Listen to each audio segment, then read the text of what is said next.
The Taliban is tightening its grip on Afghanistan by making new major political moves while cracking down on women's rights.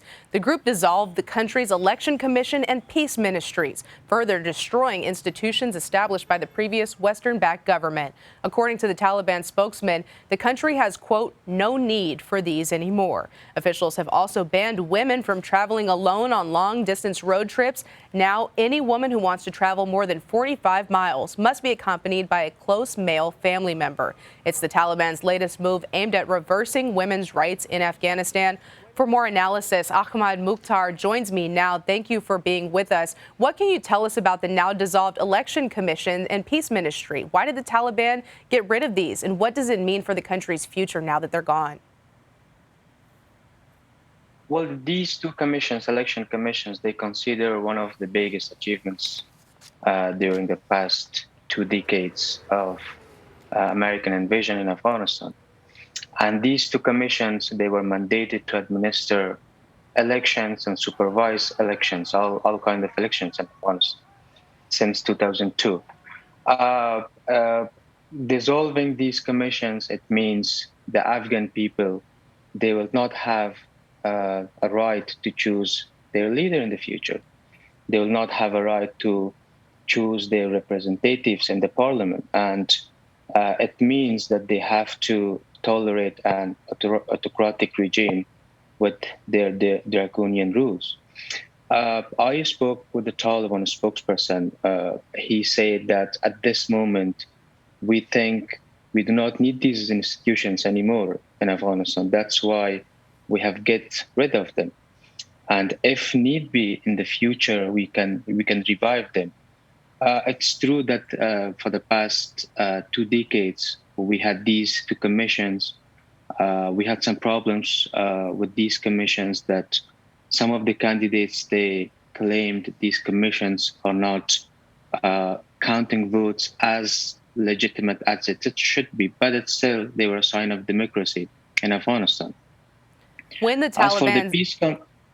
Taliban seized power in August, Ahmed, they said that women would be allowed to exercise their rights within Islamic law. But we know this isn't the case, as many women and girls there have been barred from working and getting an education. But now the Taliban says women traveling more than 45 miles should be accompanied by a male family member. I want you to speak to this increasing curb on women's rights in the country. What kind of risk does this pose now? Well, I think that the Afghan women, they lost the most since the Taliban came to power in August. First of all, they were banned from working. In the first week when the Taliban take over Afghanistan, they banned all women from working. Second, they stopped them from going to universities and education. After the fall of Kabul to the Taliban, we visited Kabul. We spoke with many students and teachers. They were all complaining about why these girls are not able to come to school. And now the Taliban, they have a new rule in Afghanistan, which says, as you mentioned, 45 miles, they cannot travel without a male relative. This is a big challenge because in Afghanistan, for the past 2 decades, there have been so many fighting that most of the families, they have lost their male relatives and they do not have a male relative to travel with. And on the other hand, since taking the control of Kabul, some of these families, they had to force their male member of their family to flee Afghanistan. Now, only the female members are living in the country. For example, if you want to travel from one province to another province or to Kabul for medical care, and you are alone and you do not have a male relatives in Afghanistan, that means you cannot travel any longer. And it's a big challenge for the Afghan woman. Wow. Afghanistan is in the midst of what the UN has called a, quote, profound humanitarian crisis, including a collapse of their banking system beyond women not being able to travel if their male family members are deceased. So could the West withholding aid motivate the Taliban to reconsider some of their measures? Like what can happen here?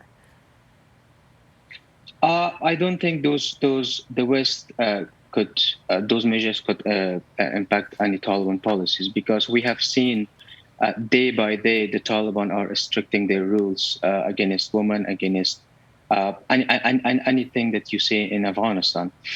Withholding, those monies, those aids, I think we haven't seen any sign, any indicator so far that shows that if those aids and those withholdings are released, Taliban will change their policies. But we don't know what's going to happen. Well, we know there are some talks behind the curtains happening between the Americans and the Taliban, but we are still not sure. And the Taliban haven't been able so far to show us, to indicate us that if you do this, we will do this for you, for the Afghan people. Unfortunately, we haven't seen those. According to the Office of Refugee Resettlement, over 1,000 Afghan children were evacuated to the U.S. without their parents. Most are living with sponsors, including relatives already living here, but about 250 of those kids remain in U.S. government custody. What more do we know about them? As far as I know, they are still with the U.S. government custodies. I spoke with a family member, with an Afghan family member, with their parents whose child is right now in the state. The parent I spoke with over the phone, they were crying. They said that my kid is in the U.S. custody. And also, there is one thing that these children are underage, and the U.S. government, they say we cannot hand them over to family relatives. Although the family that I spoke with, they showed me letters of consent that they have sent it to their lawyers, to the American government, saying that please hand over our son to one of our family members in the state. And that family member is also urging the American government to hand over this child to them. But the government says we cannot do this. The law does not allow us.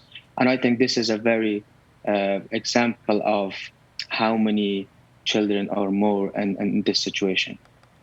Ahmed, thank you for joining us.